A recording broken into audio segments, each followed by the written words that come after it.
Stark. Barbara, there really are no good options for the president when it comes to dealing with North Korea, particularly military options.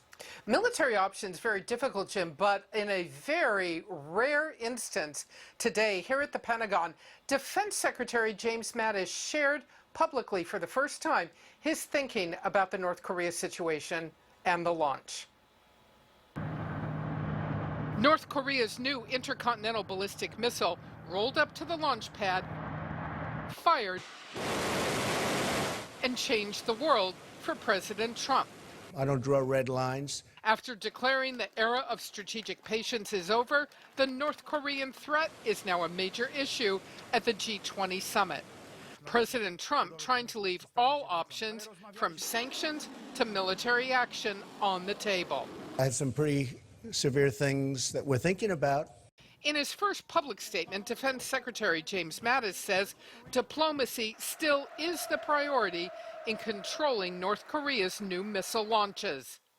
I do not believe this capability in itself brings us closer to war, because the President's been very clear and Secretary of State's been very clear that we are leading with diplomatic and economic efforts.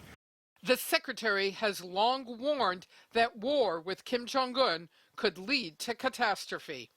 As you know, if this goes to a military solution, it is going to be tragic on an unbelievable scale. Military options have been updated for the president, but the problem is unchanged. A limited U.S. strike poses significant risk.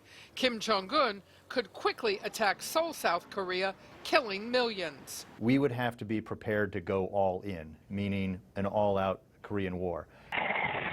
The U.S. does have a limited missile defense capability on land and at sea, but there are questions about its reliability in some cases. The same situation applies. Even if we were to just take out one missile in midair, one missile on a launch stand, that could escalate to an all-out war. The map is simple. North Korea has thousands of infantry forces and armor and artillery near the DMZ.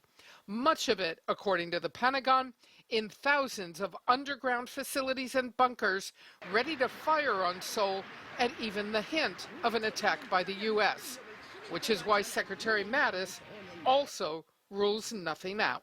The military maintains military options for the commander-in-chief.